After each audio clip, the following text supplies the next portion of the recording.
In today's video we will discuss the top 10 songs from 1990.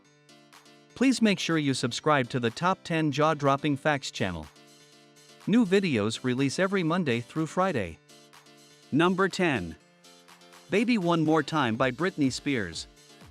Britney's debut single was a game-changer that helped to usher in a new generation of bombastic teen pop, often crafted by Swedish songwriting genius Max Martin.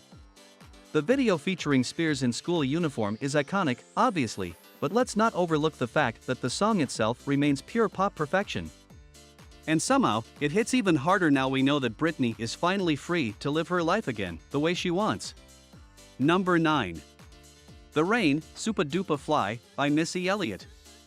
At the 1995 Source Awards, in the midst of rap's East-West war, Andre 3000 of Outkast stood on stage and declared, "The South got something to say." 2 years later, a singer-rapper from Portsmouth, Virginia, made it clear that the Southeast also had something to say, and it was this beep beep slash who got the keys to the Jeep slash vroom. In truth, Missy Misdemeanor Elliott spoke for no one but herself, and her debut single doesn't sound like it's from any particular region, or country, or planet. Much of the credit for that extraterrestrial feel goes to her visionary producer partner Timbaland, who took in Peebles' 1973 soul oddity I Can't Stand the Rain, added fat splashes of digital bass, hiccuping drums and an incessant chirping cricket noise, and left enough room for Elliott to slink, moan, cough, vroom and flicky all over the open space. Weird as it seemed at the time, the song heralded the arrival of a hitmaker who looked cooler rocking a hefty bag as she famously did in the Rain video than 99% of other rappers do with a Louis bag. Supa Dupa Fly indeed. Number 8. Black Hole Sun by Soundgarden. Certainly not the band's most aggressive or melodic song, Black Hole Sun remains Soundgarden's most quintessential tracks thanks to its eerily apocalyptic lyrics and the late Chris Cornell's uncanny ability to perform verbal gymnastics with his vocal cords. It's as if David Lynch wandered down from Twin Peaks to dabble in Seattle grunge, a rollickingly complex symphony of crunchy guitars, tripped-out lyrical content and rockstar bravado. Number 7. C.R.E.A.M by the Wu-Tang Clan. Long before becoming a staple of dorm room posters, Wutang was a scrappy crew rising out of the slums of Staten Island. C.R.E.A.M is like a thesis statement for Wu's entire philosophy, steeped in kung fu geekery, RZA's game-changing beats, and the whiplash between Method Man's smooth flow and ODB's feral slurring. 20 years later, it's still a hit. Number 6. Motownphilly by Boyz II Men. Boyz II Men is the cultural phenomenon that somehow nobody talks about anymore, a Motown-backed, vocally driven boy band with swagger to spare. The frantic, smoother than cheese was Motownphilly was the band's breakout, a shot in the arm for pop charts long starved for Temptations caliber voices updated for a new era. It paved the way for the group's bigger ballads to overtake the radio.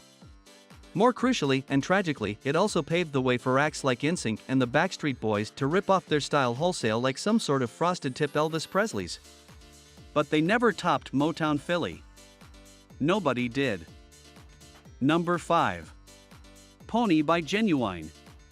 How long can you talk about sex without mentioning anything explicitly filthy? If you're Ginuwine, a hefty 5.5 minutes. Pony is a lesson in the art of euphemism.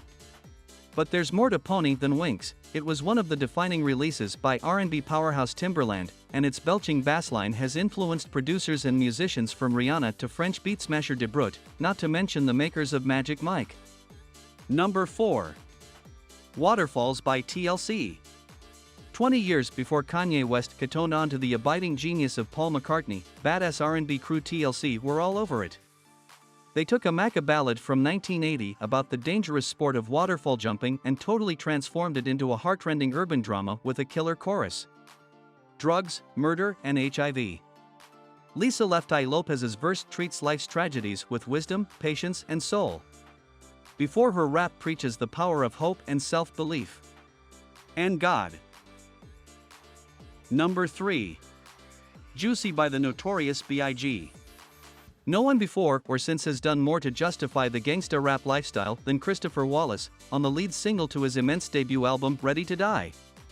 Juicy works because Biggie balances his history of bed-stewy poverty so precisely against the braggadocious trappings of fame and fortune, including a Super Nintendo and a Sega Genesis, a reference that now sounds as quaint as the Sugar Hill Gang's Hotel, Motel, Holiday Inn. Number 2. Smells Like Teen Spirit by Nirvana. All the cool kids will tell you that they were into Nirvana back in '89 when they released Bleach on Sub Pop. All the cool kids are lying. Like everyone else, they got into Nirvana the moment they heard the first 10 seconds of Smells Like Teen Spirit on the radio. Kurt Cobain's dirty Boston-aping guitar riff exploding as Dave Grohl's kit and Chris Novoselic's bass smashed their way into the song and our collective consciousness. Many words have been written about Smells Like Teen Spirit, and we're about to add a few more, but it's almost impossible to overstate the sonic earthquake that this song caused around the world in 1991. This was like nothing we'd ever heard before. The sound of Seattle's grunge scene coming out of the garage like a ravenous monster. A generation of disaffected youth had found an anthem like no other. Anger, despondency, pain and chaos ripped through a million bedrooms as we listened to Cobain wail, scream and howl lyrics that were as confusing as they were powerful. A mulatto, an albino, a mosquito, my libido, hey. What the heck? There's one more thing that makes Smells Like Teen Spirit the song of the decade, and that's Samuel Bayer's now iconic video. His lo-fi, sepia-saturated take on a school concert that descends into madness, complete with slow-mo cheerleaders, smashed-up guitars and smoke and fire in a sports hall full of sweaty headbanging teens, was as disturbing and anarchic as the song itself. Everyone watched it. Everyone knew they would never forget it. Number 1. Nuthin But a G-Tang by Dr. Dre and Snoop Dogg. If Smells Like Teen Spirit didn't invent the 90s so much as put an end to the 80s, then the decade didn't really start until Snoop Dogg and Dr. Dre showed up at the door. Neither was truly a stranger to the public. Dre had already shaken the rap world and the nerves of white America as a member of NWA, and Snoop's actual factual debut occurred months earlier on the soundtrack to the movie Deep Cover. But G-Tang still resonated as an introduction, simply because it sounded unlike anything hip-hop had heard before, a meticulously crafted gangsta symphony, built from smoky wah guitar, whistling synths and creeping bass, all flowing smoother than a river of Courvoisier. Lyrically, it contains none of Straight Outta Compton's fury, nor the casual nihilism found elsewhere on Dre's solo breakout, The Chronic. It just sounds like two guys trading rhymes at a backyard barbecue, a vibe underscored by the chill as hell video. No wonder kids all over the world aspired to live in this version of inner-city Los Angeles, and for a few years, the whole world did. Please comment below, what is your favorite song from the 90s? Do not forget to subscribe to the Top 10 Jaw-Dropping Facts channel. And new episodes release every Monday through Friday.